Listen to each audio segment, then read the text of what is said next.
Welcome to The Daily Shift. You heard that right. The Daily Shift. The show where we block out the noise and speak truth, train your mind, and help you become the absolute best version of yourself. Leo and Andrew are on their way. You're in the right place. And while you're here, take a breath. We're about to dive in.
The show starts in 30 seconds.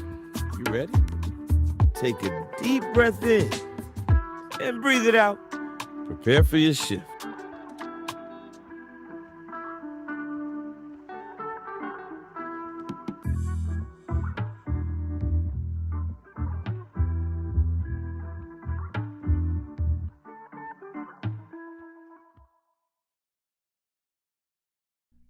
What is going on, beautiful people? It's a little bit dark in here, but it's okay.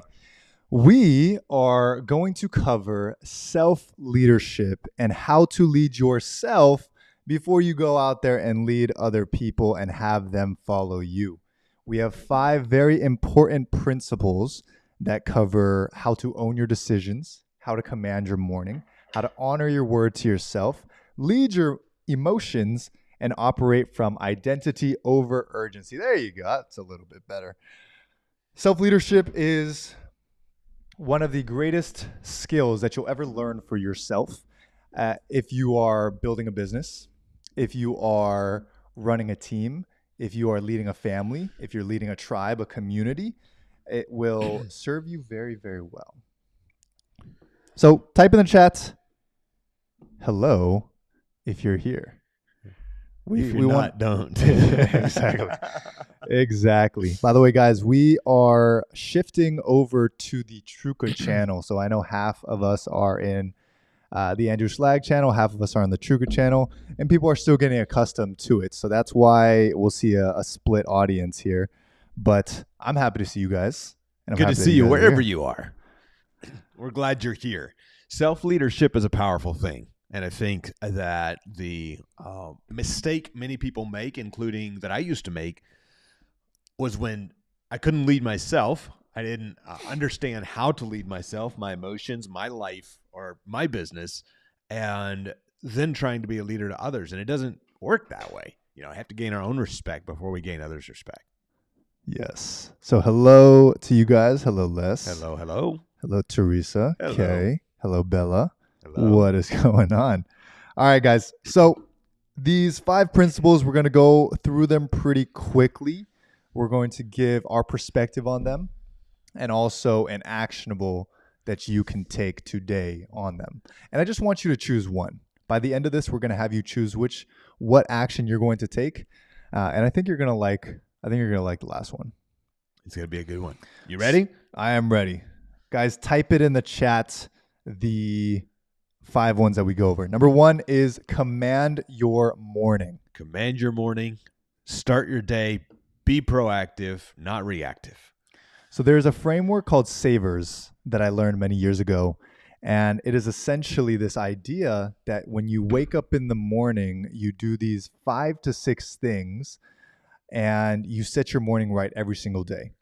It simply gets your mind into a state of awareness, into a state of growth. Because what happens is you have dreams and you grab your phone and then all of a sudden you're anxious, but then you go back into the old version of yourself. So then all throughout the day, you are that old version of yourself with the old habits. However, you can, if you wanted to, guarantee that you set your day off right and that your day is successful. Takes a massive discipline for that to happen, though. It does. And I think it starts with the alarm going off, right? The alarm goes off and you make your first decision. And then it starts with drinking a bottle of water or not. It starts with how do you want to run your day or let it run you? And every single morning we are faced with the possibility of letting the day take control of us. And this is something I think as entrepreneurs that we're in charge of our own mornings, and we have to have the self-discipline to say, am I going to do what I know I need to do, or am I going to let this feeling of tiredness or the fleshly feeling overtake me? Absolutely. So I'm gonna walk through the framework super quickly, just like jot your notes down as fast as you possibly can. Okay. So Savers, S is silence. You start your morning in absolute silence. That could be a prayer, that could be a meditation, or it could be literally just sitting and doing nothing. Yeah. You start your day with a calm nervous system. Then A is affirmation. And you type in the chat if you want to. A is affirmation. This is where you say, I am strong. Today's going to be a great day. I'm feeling so incredible in every way. Right? That's A, affirmation. V is visualization. You close your eyes again and you visualize a couple things. You can either visualize how successful the day today will be. Yeah. And all the people you're going to talk to, all your meetings going incredibly well. Every time I do that, the day is incredible. Yeah. Or you visualize the future. You put yourself out 2 years from now, visualize that best version of yourself. And then you when you open your eyes, you say, how can I be that person today? Now, I want to point out with visualization, Please. This is powerful. I didn't believe that I used to do visualization. When I first heard it, I was like, I was kind of adverse to the idea. But what I didn't realize is I was constantly visualizing. But since I wasn't doing it intentionally, I was visualizing the wrong things. Yes. I remember waking up in the morning being like, oh no, what if this happens today? What if this goes wrong? What if this falls through? What if this doesn't work out? Right. And I was visualizing things for sure, and I was creating my own reality, but it was the opposite of what I wanted because I wasn't doing it proactively. That is huge because what you visualize, you internalize the emotion, you feel the emotion. Yeah. And the secret is emotion. The secret is feeling it. Yeah. Right? So if you imagine the negative, you're going to feel the negative and attract more of the negative. Because if you're in a negative state, everything becomes negative. So right? true. So SAV, all right? Say silence, affirmation, and visualization. E is exercise.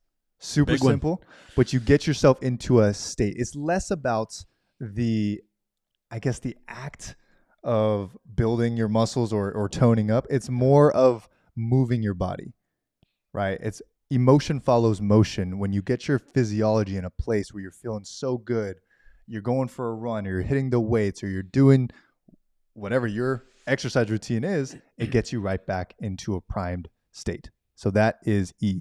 R is reading. So you simply read anything that you're currently going through, wanting to develop, or you're struggling with. Yeah. You are doing a CEO run. So what does that mean? Like 16 books? 16 books in 12 weeks. So I have read The Road Less Stupid by Keith Cunningham. If you haven't read that one, read it. It's a good one. Buy Back Your Time by Dan Martell.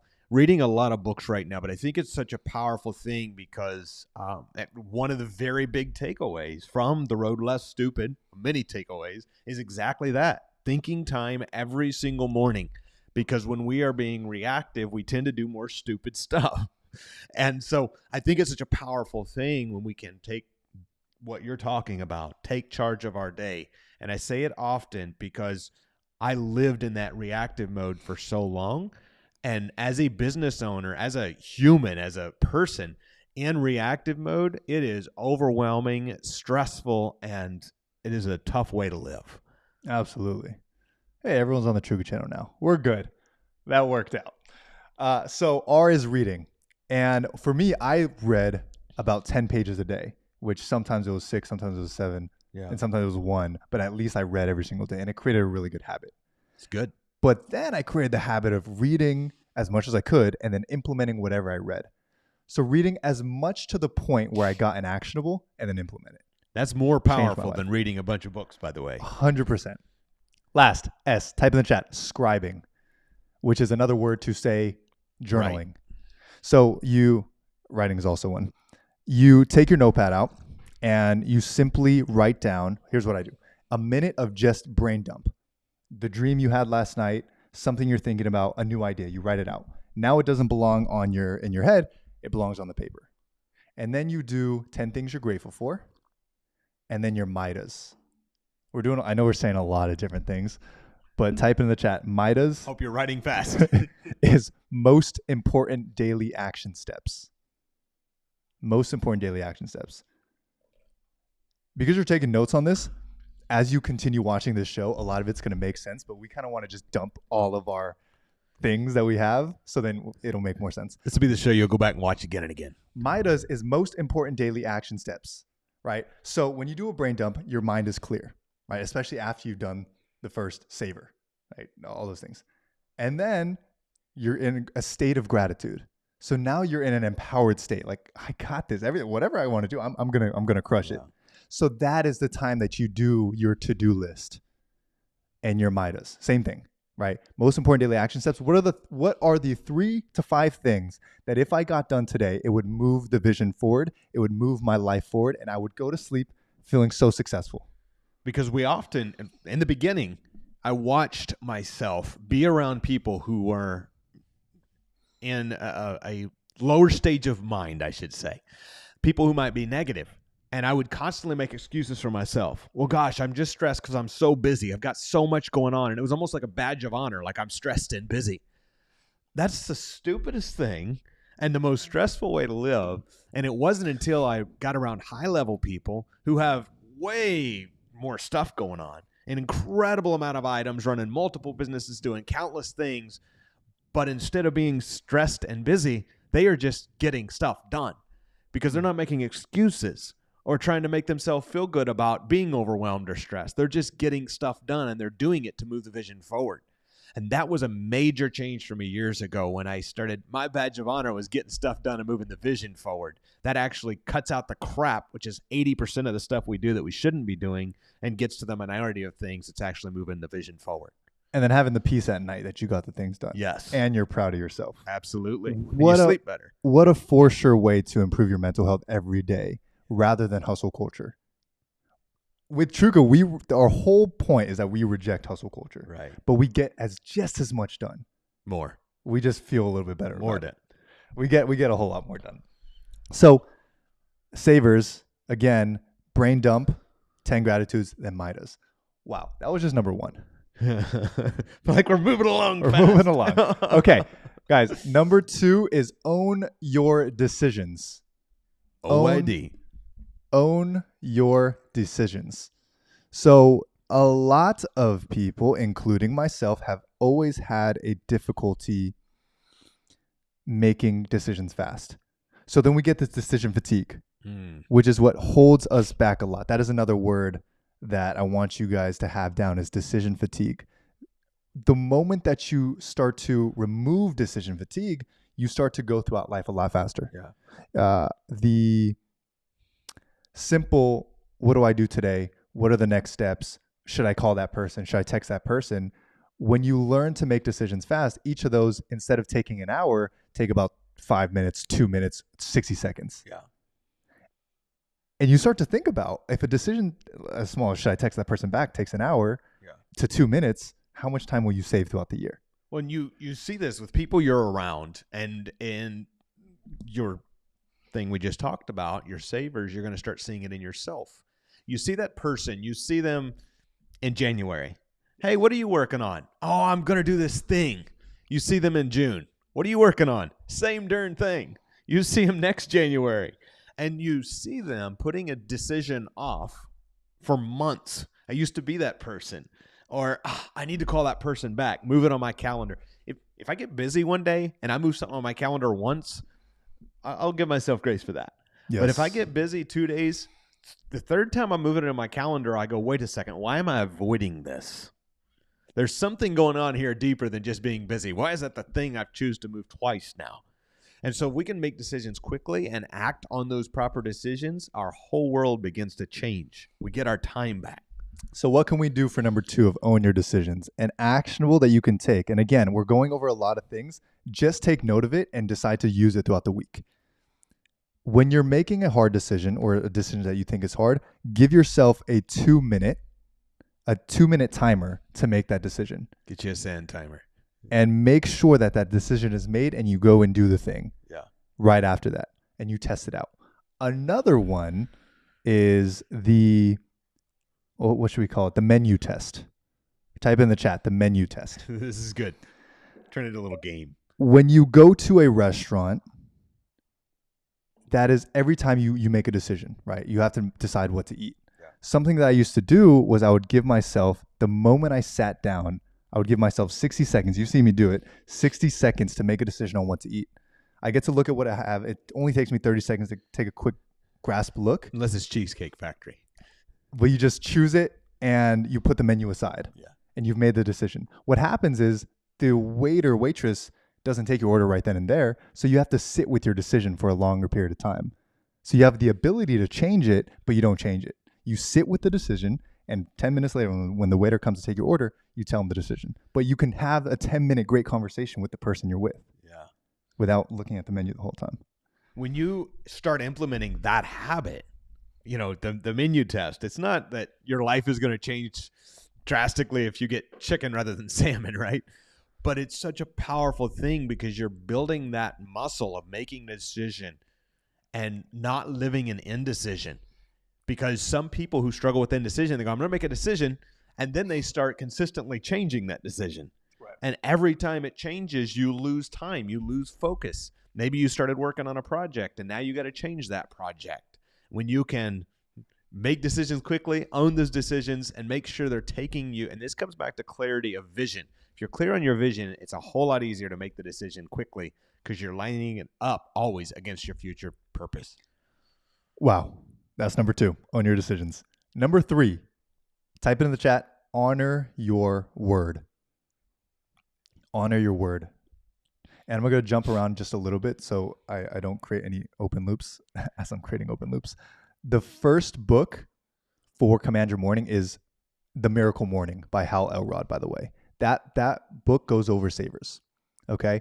A book for number 2 is Extreme Ownership by Jocko Willink, Navy SEAL. Great guy. Number 3, honor your word. Now, there's a book that I read called The 4 Agreements by Marco something. Yeah. And it goes over, I only remember 2 of them. Number 1, never take anything personal. And number 2 is be impeccable with your word. The other 2, I guess, were not as important. But those 2 things made me... That book right there. Put out that book. I saw that you were reading this book. No. That right there. Unoffendable. I never read this, but I saw this. It says unoffendable, and I assume it talks about being unoffendable. No one can offend you. That's exactly what it talks about. No one can hurt you. No one can break through you. There is a invincible force field around you. Yeah. At least for your emotions, where I can call you all the names that you want. And I can't get through this invisible force field because it has to go through you first, right? So that's the first powerful. Thing. Never taking anything personal. But then number 2 of honoring your word, being impeccable with your word, we trust each other so much because if we say anything, we're going to get it done. Absolutely. And for ourselves, we have so much confidence because anything we say, we get done. So then we can confide in ourselves. That's a game changer when you can trust yourself. Because when we met, when our brotherhood was born, I would have never lied to someone. I would never tell somebody something wrong on purpose. But to myself, that was a different story. I didn't view that as lying. I'd be like, I'm going to get up early. 6 o'clock, 7 o'clock, 8 o'clock. I'm tired. And I would do anything I promised anybody except myself. And when you started to talk about keeping your word to yourself, I said, oh my gosh, I don't trust myself because I don't keep my word to myself. I would never do anybody wrong. But I would tell myself things that I constantly didn't follow up on. And the moment we can become impeccable with our word, not only to others, which is vital, but to ourselves, now our confidence goes up because we have a track record. We've proven to ourselves if we say it, we're going to do it. That's right. And it all leads back to self-leadership. Because if you can tell anyone anything, they start to trust you so much.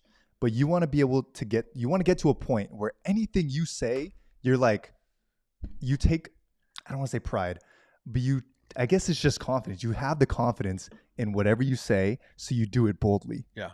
And you can start to act boldly everywhere you go in a good, proper way, because that creates community. That creates growth in others. That creates respect in others. And then you start to move at work, you're better. Yeah. In business, you're better.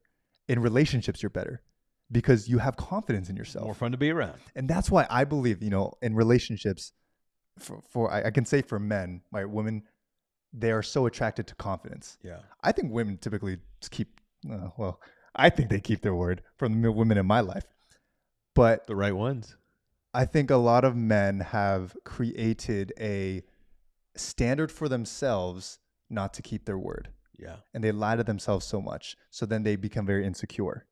So true. So when you see a man with confidence, you're like, whoa, that is new, or that's different, because it doesn't exist a lot in this world anymore, unfortunately. Yeah. Well, and I think something powerful about that is while we don't want to see the world in a negative place, it's never been easier to be part of the 1% because of the opportunity we have as people. Like I often tell people in business, if you just keep your word and call people back, you're ahead of 90% of your competition. 100%. And so imagine that's the barrier of entry. Keep your word and call people back. Oh my gosh. Now you're all of a sudden in the top 10% of business owners because you adopted this one little habit. For a lot of people, it's hard. Yeah. It is hard. It was very hard for me. It's a habit shift is all it is. Correct. Why was it hard though? I didn't trust myself because I kept saying things and not doing it. So that's what it is. It is simply when the moment you hear it and you're like, yo, that makes so much sense. I don't trust myself because I say I'm going to wake up at this time and I don't. And I say I'm going to start this fast and I don't. I say I'm going to do this diet and I don't. Yeah. So it is simply stop setting the bar so high and set it so low so you can build it back. Because I hear you catch yourself. You'll be like, I'm going to get... No, actually, I won't. I'm not going to do it. So the book is The 4 Agreements. The book is The 4 Agreements. I would definitely read that just for the sake of the mind. Okay? Number 4, guys, type into the chat. Lead your emotions. Lead your emotions. So this essentially means the idea that somebody cuts us off, or you call me a name, or we lose a 5K check, or a team screws us over. It's that emotions come up. Yeah. Our job is to look at the emotion and lead it towards the right place. It's powerful. I remember yesterday something happened and I texted a very mean thing, but I deleted it. Yeah. But I would have blown up on that person. But I sat back, looked at the emotion, and I remember saying, I'm typing something really mean out right now. I remember. And then I deleted it. But I led the emotion then afterwards to write. Yeah. And I wrote down a couple of things that I then posted later. Yeah. So you lead those emotions in the right capacity, in the right places. What are your thoughts? The emotions are not you. That's the part that I learned really from you. Because I used to feel certain things, and it's like either A, I'm going to act on that thing I feel, or B, I'm just going to squelch it, just push it down, not act on it. Yeah. And I didn't think of it in the way that you describe it, which is somebody does you wrong. Yeah, there might be anger. Somebody don't keep their commitment to you. There's like, for real, man. There might be that internal feeling or emotion that pops up. But rather than believing it's you and embodying it, you can look at it and go, wait a second, that's not me. I don't act out angry like that. Like, that was crazy. Let me deal with that. So it's a very powerful thing. And I think it's such a gift when you can start to operate in that way, because otherwise some people go through their entire life totally being controlled by what's around them. Mm-hmm. Imagine somebody disagrees with me about who's in the White House. And because we have a different perspective on somebody in the White House, my day or their day gets totally ruined and we don't talk to each other. Right. What the heck? Like, what kind of being that controlled by an outside force?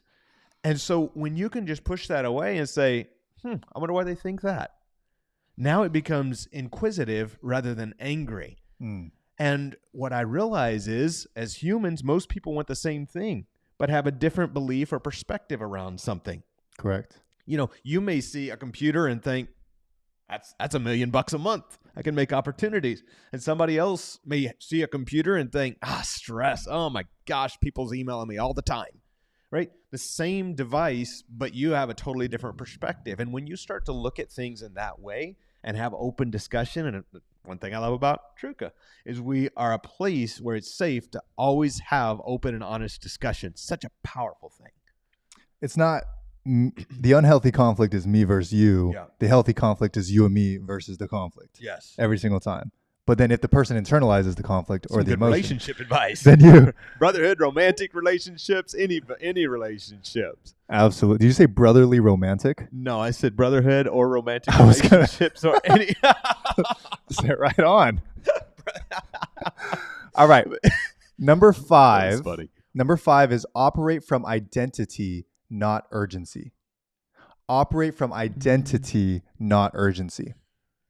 Something I forgot to mention earlier, I'm gonna explain this in a minute, but I'm kind of looping around, is that everything leads to everything.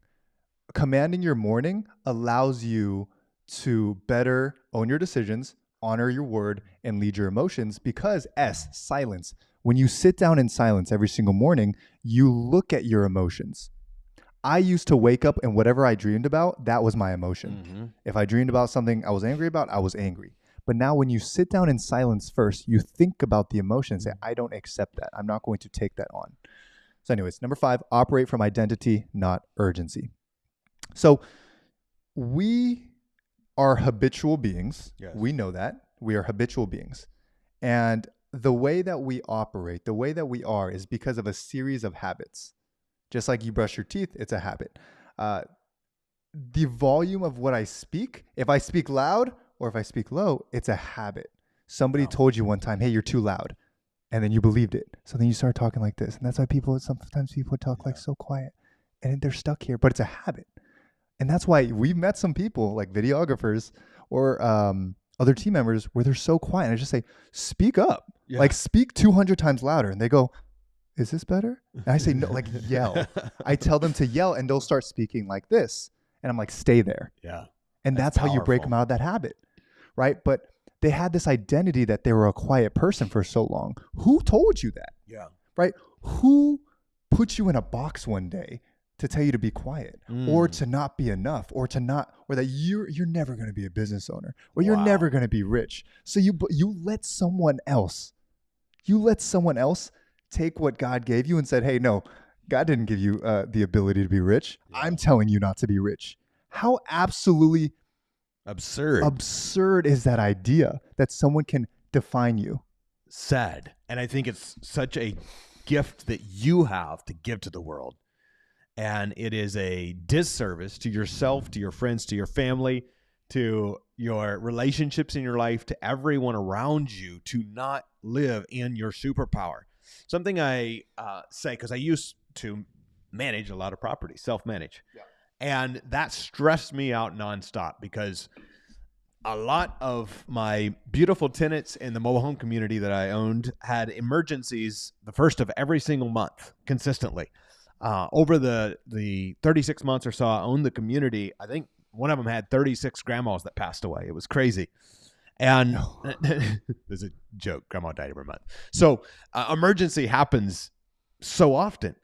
And one day, I don't know if I made it up or I heard someone say that their lack of planning should not constitute an emergency for you. And I said that because I started to take a little deeper. Of course, we're kind. Of course, we love to lead with community first. But imagine that you have a house and you just leave the front door open all the time. And if somebody wants food, they just walk in and get it out of your refrigerator. Somebody wants to use a restroom, they just come in and use your restroom. They're tired, they just go walk in your bedroom and go to sleep. Like, what kind of life is that? Yet how often do we do that on our anxiety devices? We just allow anybody to walk in at any given time. Oh, wake up in the morning before you even had time to talk with God. You let 196 other people from the great algorithm determine what you are going to see today. You're still naked. And you're still naked. and so I think that's such a powerful thing when you start to view your life in that way. There's gates, and you're either going to leave them open by not respecting your time, by not setting boundaries. There is only a handful of a tiny amount of people, and that's why we control their circles in our life, who have really nobody can get to us. We was talking about that earlier. When you talk about, I don't mean can't get to us as far as calling us. Most of you guys have our number. Get to us in terms of something mean somebody says to me, it's not going to bother me. Right. And if we can set those boundaries up in a way and protect, type it in the chat, protect my peace. Operate from the person you're meant to be. And the incredible mastermind community, the 58 mastermind members we have, we would not have time to serve them if we was taking 96 calls a day from whoever got a hold of our phone number from Googling us and decided they wanted to have a chat with us today. So understand that every one of you are in a position where if you just leave the gates open and believe just because somebody got a hold of your phone number somewhere, they deserve to get 3 hours of your time today because they decided they was going to dial your number, that is not a way to operate. That is totally unsustainable. So now you go, wait, what's my purpose? What's my calling? Purpose is to serve my brother. My purpose is to take care of my family. My purpose is to serve this business. My purpose is to serve the community around me and not be open to the front door to the entire world. Wow. Very good. Thank you. So, act from who you are, not from what is pressing. If you wake up and don't touch your phone, everything's going to be okay. Everything is going to be okay. If you go take a nap for 30 minutes, everything's going to be okay. If you want to take 4 hours away from your phone and work on a project, everything's still going to be okay. I tell myself all the time, and me and Andrew, we have a team of probably total 15. Yeah. And we say it all the time, like, hey, we can take a couple hours off the phone and work on another project. If they need it, if they have an emergency, they can call 911 or they can call someone else on the team. They're going to be okay. Yeah. That's tough. That was tough for me to accept for the first several years of business because I thought 24/7 phone attached to my hip was the only way to live. Yes. So the Bible says so much to protect your heart. Is it Yes. guard your heart, protect your heart? Both. Probably the same thing. And that is a call to action to not, in my opinion, go on the phone in the morning, Yeah. right? Because probably 100 out of 100 times that creates anxiety in everybody who does it. So he calls us to protect our heart, guard our heart. And in the morning, you want to protect your peace. You want to get yourself in a prime state to a point where if you touch your phone, your nervous system won't go up and down. Right. That's at least 30 minutes without your phone in the morning, right? And boundaries also is protecting your heart. Yeah. Same thing you said. If I let any of your words, any of anyone's words, anybody's words get to me, I'm not protecting my heart. I'm putting myself out there in a very vulnerable state for anybody's words to make me cry or to make me sad, or like, just imagine that. Yeah. Imagine being so fragile in that way because you don't have boundaries. A simple boundary is saying, I trust myself. I confide in myself. I create a great morning. I talk to God. Yeah. I listen to him, right? And because of that, your words don't hurt me. I can question, say, hey, you just said this very, very mean thing to me, Yeah. but I don't accept put that it. on me. I would. Right. Somebody says it, but I don't accept it. So it just bounces right off. Like, what a great way to live It's your powerful, life, man. not letting other people speak negative onto your heart. What a gift when you can do that. And when you think of it from both perspectives, you're able to say, wait, am what I'm giving out also helping protect the people closest to me, people I love and care about? I would never say something purposely hurt them. It causes you to protect your words. The Bible talks a lot about idle words, making sure that what you're saying is lifting up, building up, not knocking down. Absolutely. So guys, let's recap these 5. Number 1 is to command your morning. What I recommend is that tomorrow morning, you just simply set up a savers. 10 minutes of this, 2 minutes of affirmations, 10 minutes of a visualization, 10 minutes of an exercise or 30 minutes of an exercise, 10 minutes of reading, and 10 minutes of scribing. And it takes an hour to do that, right? But it creates such a beautiful morning for you. Number 2 is own your decisions. I would say one thing is just go to a restaurant and give yourself 1 minute to make a decision. Yeah. What's number 3? Honor your word, especially to yourself. This is a game changer when you can start to think in a pattern that says, is what I'm saying right now something I can actually do and will do? You know, when you say something, if you think about something when you say it, you know that moment that it comes out, are you actually going to do the thing? And if the answer is yes, then stick to it. And if the answer is no, correct yourself right away and don't give yourself that space to lose confidence in yourself. 100%. Number 4 is lead your emotions. You want to be able to feel it, but you don't follow it, right? Because anger, I feel it. It's a rider downer. That is not going to control me. Yeah. That's when I'm done, right? I'm done if any of my emotions control me. Because what if jealousy controls me? What if envy controls me? What if lust controls me? Yeah. I'm done, right? No business, no family, no anything, because I'm controlled by the world. I'm controlled by culture. Yeah.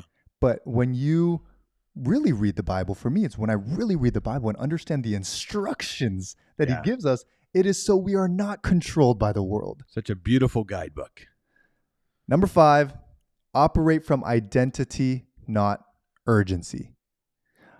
In your mind, what is something that they can do? Operate from identity is number 1, know your vision. And number 2, when you go to do something, is it causing you stress? Ask yourself, when you're knocking out your to-do list today, is this coming from actually getting me closer to my goal? Or is this just something I'm doing because somebody else said that I needed to do it? Is this something that I'm doing just because I got this text and I felt stressed about it? So start to ask yourself, basically your to-do list, is this getting me closer to my goals? And of course, there's things we got to do. We got to take care of ourselves, got to eat, got to shower, got to do all the things. And when you're knocking out your to-do list, it's very easy to get caught up in what I call busy work. So ask yourself very clearly why you're going through that. Do it every day this week. Watch what begins to happen. Is it making space or is it taking space? That's something I've been asking every single week, and I stopped doing a lot of the things that crossed my boundaries. Yeah. Is it making space or is it taking space? Awesome. Guys, we will be back tomorrow, same time. Same place. And this is the Daily Shift, and we just wanted to pack a bunch of them into today. So it's definitely one to come back to. But if you enjoyed it, again, type it in the chat, shift. We see all your guys' writings here, so we like to give you guys a text, give you guys a ring. Unless there's ever a negative one, then we don't see that one. Exactly. We just ignore it. I see a lot of new people on here as well. And we do this show from wanting people to grow.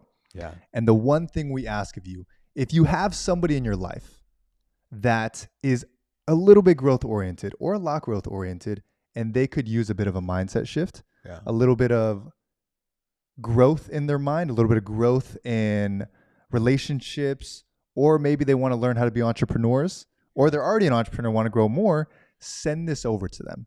It is absolutely free. Yeah. But that's our fee right there. Is That's our send fee. it to a friend. Share it out. If you are wanting to get the daily reminders, go to daily.truca.com and give us your name, phone number, email, social security number, date of birth. Joking. Give us your name and email, and we will send you a reminder each day, 5 minutes before we go live. Thank you guys so much for being here. We'll see you tomorrow. Daily.truca.com. Peace. Bye.